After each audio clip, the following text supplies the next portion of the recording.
अस्सलाम वालेकुम। मेरा नाम डॉक्टर फ़याज़ नियाज़ी है। उम्मीद है कि आप लोग सब खैरियत से होंगे। इस वॉइस मैसेज में मैं आपको एमडी कैट का एग्रीगेट कैलकुलेट करना सिखाऊंगा, यानी प्री मेडिकल के स्टूडेंट्स जो फ्यूचर में एमबीबीएस बीडीएस करना चाह रहे हैं, डॉक्टर बनना चाह रहे हैं और उनको नहीं पता कि कैसे एमडी कैट का एग्रीगेट कैलकुलेट होता है या मेरिट लिस्ट बनती है या मेरिट क्राइटेरिया क्या है एमडी कैट का। तो मैं वो बिल्कुल आसान अल्फाजों में आपको समझाना चाहता हूँ। जो मोस्टली कोचिंग सेंटर इंस्टीट्यूट्स जो 50-50 हज़ार रुपये फ़ीस लेते हैं, वो स्टूडेंट को ये चीज़ नहीं बताते।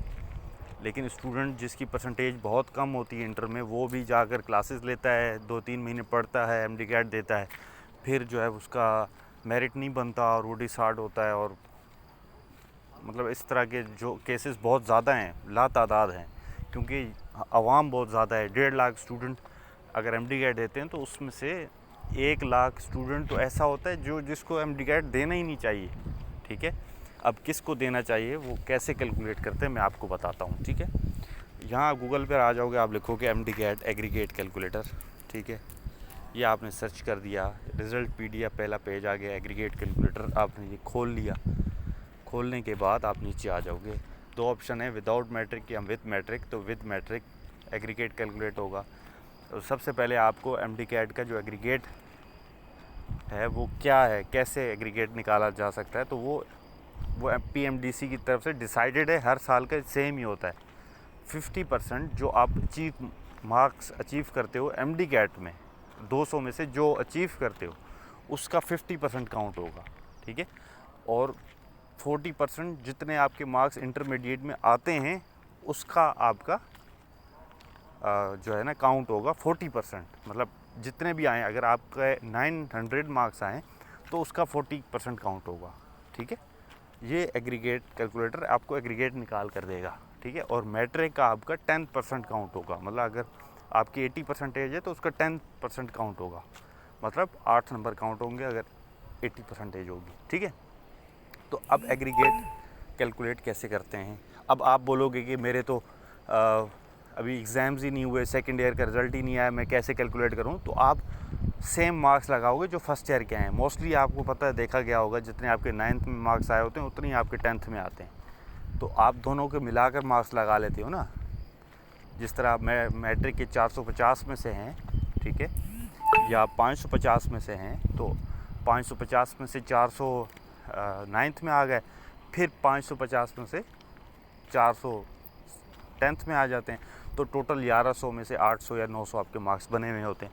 इस तरह आप गैस करोगे, इतना तो गैस आपका भी ठीक होगा ना कि आपके कितने मार्क्स आएंगे, आपको एग्रीगेट निकालने का पता लगेगा। तो फिर आप यहाँ आ जाओगे, नीचे यहाँ मार्क्स लिखे हुए हैं भाई 1100 मैट्रिक के, तो आप उसको अपने हिसाब से कर लोगे कि आपके 850 थे या 1100 से 1100 में से आप कर लोगे भाई आपके 900 आए थे। ठीक है, फिर आपकी एफएससी मार्क्स, इंटरमीडिएट के मार्क्स, तो आप देख रहे हो कि आपके फर्स्ट ईयर में आए थे 400 आए थे, तो मैं यहाँ 800 कर देता हूँ। ठीक है, 800, तो 800 कर दिया। अब एमडी कैट में मेरे 200 में से कितने आ सकते हैं एक्सपेक्टेड। एक बेवकूफ़ आदमी भी गैस कर लेगा कि यार 180 से अबव नहीं लिए जा सकते किसी भी कम्पिटिटिव एग्ज़ाम में। मतलब बहुत जो एमसीक्यूज़ वाला एग्ज़ाम होता है बहुत मुश्किल होता है, तो उसमें नेगेटिव मार्क तो खैर नहीं है, लेकिन 200 में से 180 लेना बहुत बड़ी अचीवमेंट है। तो 175 में फिर भी लगा लेता हूँ कि मेरे 175 आ जाएंगे। तो अब मैं इसको कैलकुलेट करता हूँ कि मेरे 900 मैट्रिक में है, 800 जो है इंटर में है, और 175 जो है वो एमडी कैट में। अब ये मैट्रिक का 10% निकालेगा, इंटर का 40% निकाल लेगा, और एमडी कैट का 50% निकालेगा। अब मैं कैलकुलेट को क्लिक करूँगा तो इसने 81 एग्रीगेट बना लिया। ठीक है, अब ये आपके पास जो 81.02% आया है ये एग्रीगेट है। अब ये आप अपनी कॉपी में लिख लोगे कि यार मेरा एक्सपेक्टेड एग्रीगेट ये बन रहा है। फिर आप सर्चेस करोगे डिफरेंट वेबसाइट में, या कॉलेजेस से कांटेक्ट करोगे, जैसे डाओ को कांटेक्ट करोगे या डाओ के स्टूडेंट्स को अप्रोच करोगे कि यार लास्ट ईयर एमबीबीएस का क्लोजिंग मेरिट क्या था, आप क्या एग्रीगेट पे क्लोज़ हुआ था, किस एग्रीगेट पे क्लोज़ हुआ था। तो आपको डाओ वाले बताएंगे कि बेटा 86% हमारा एग्रीगेट था, तो मेरा लास्ट एडमिशन जो है वो 86% पे हुआ है, तो 86 पे क्लोज़ हुआ है डाओ। सही है। इसी तरह KMDC हो गया, लियारी जनरल हो गया, ठीक है, जिना हो गया, तो 85, 84, 86, 87 इसके दरमियान हर साल ऊपर नीचे होता है MBBS का, फिर 84 से नीचे 82, 83, 81, तो इतना जो है ना वो BDS मतलब डेंटिस्ट के लिए होता रहता है। तो देखें, अगर आपके इतने परसेंटेज है ना, तो इस परसेंटेज पे समझो आपका BDS में चांसेस हैं नज़दीक, MBBS में कोई चांसेस नहीं है, क्योंकि MBBS का एग्रीगेट 86 पे क्लोज़ हुआ था। ठीक है, तो ये एक तरीका है।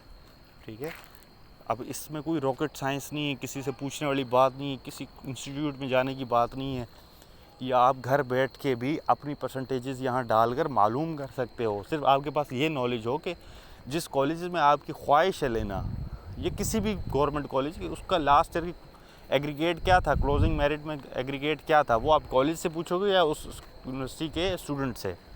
ठीक है, ऐसे सिर्फ MBBS और BDS के लिए इस तरह निकलता है मेरिट पूरे पाकिस्तान में। ठीक है, तो उम्मीद है आप लोगों को समझ आ गई होगी। जो नहीं बात समझ आई वो आप YouTube करो, सर्च करो। ठीक है, तो मैं हमेशा आपको यही कह रहा हूँ कि आप बेफजूल 60% लेके इंस्टीट्यूट ज्वाइन करके बोल रहे हो मैं MD-CAT की प्रिपरेशन कर रहा हूँ कि मुझे डॉक्टर बनना है।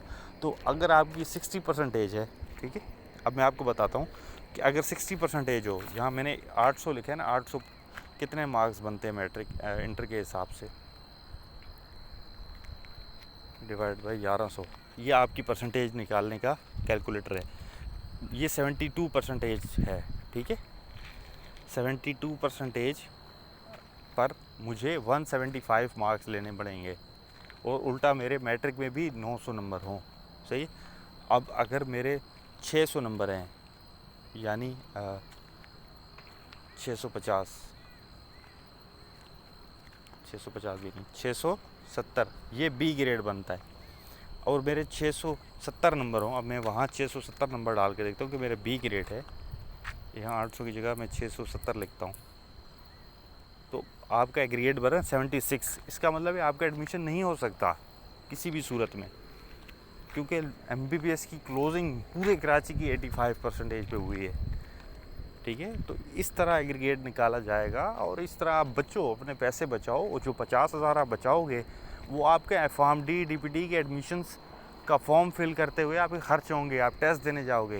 ये MBBS का तो एक सेंट्रलाइज एडमिशन है ना, मतलब आप एक ही दफ़ा फॉर्म फिल करते हो, 5,000 टेस्ट की फ़ीस देते हो, फिर आप हर जगह अप्लाई कर सकते हो फ्री में। लेकिन ये FARM-D DPT के लिए हर यूनिवर्सिटी में डिफरेंट तरीके से अप्लाई करना है। ऑनलाइन हर यूनिवर्सिटी की अलग 2,500-3,000 फ़ीस पे करनी है। अगर फॉर एग्ज़ाम्पल आपने जिना यूनिवर्सिटी के फॉर्म भरना है, 3,500 इसका हो गया, 4,000 लगा लेते हैं। डाउ का कर लिया 4,000 इसके हो गए, कराची की यूनिवर्सिटी का हो गया 4,000 इसके हो गए, बेनज़ीर यूनिवर्सिटी का हो गया 4,000 इसके हो गए। ठीक है, फेडरल उर्दू यूनिवर्सिटी का हो गया 4,000 इसके हो गए, 4, 8, 4 के 12, 4, 16, 4, 5, 20,000 रुपये के सिर्फ आपने FARM-D के फॉर्म भरे हैं।